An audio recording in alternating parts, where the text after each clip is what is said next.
Becky Blitz was 13 years old when she found out that her grandfather had leukemia and that he was in need of a bone marrow donor. Becky was eager to help. And I remember leaving school, getting so many vials of blood work done because there's so many different tests that they had to run, and I was really nervous. There was also definitely a part of me that really wanted to do something because then it was the first time in my life where I could actually do something good for a change. One day, Becky unexpectedly got the news that out of 4 grandchildren, she was the closest match with her grandfather. I was in history class right after lunch, and then I get a call from my mom, and I was like, hey, can you call me? So I leave the class, and she tells me, she's like, I was the best match. The procedure is going to be over the summer, which was a couple months then, or maybe a month or 2, I'm not too sure. And then she just hung up the phone. And I didn't go back to class, I actually went right to my counselor's office, and I sat down and I'm like, I have no idea what I'm doing. A little over a year after she first learned of her grandfather's leukemia, it was time to donate her bone marrow. I was in the waiting room for hours. I remember I was sitting there and finally I got prepped and everything. My dad eventually came along.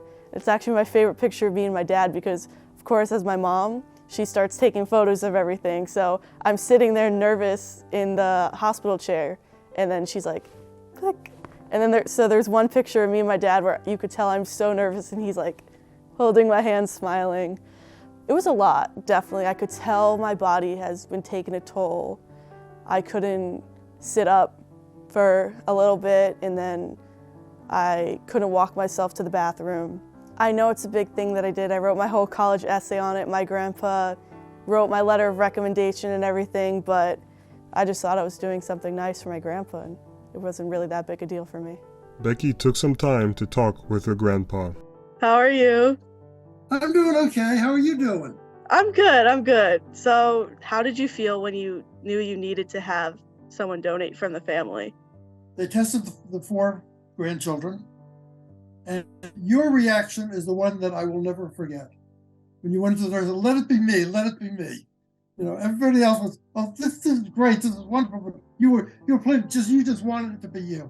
I was young. I didn't really understand that the seriousness of it, but I was like, I get to do something, and I'm not afraid of blood, so. Yeah, that was really great. How was the recovery for you? Fortunately, that aspect of it seems to be 100%.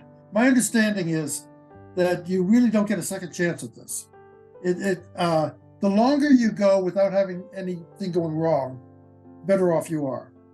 So the fact that I've got 5 years really means I've passed most of the hurdles. I have to be the favorite grandchild, right? My standard answer is you have a 1/4 chance of being my favorite grandchild. It became a problem when you saved my life.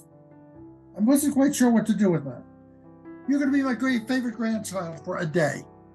So as of today, I award you the honor of being my favorite grandchild for today. I think we're good.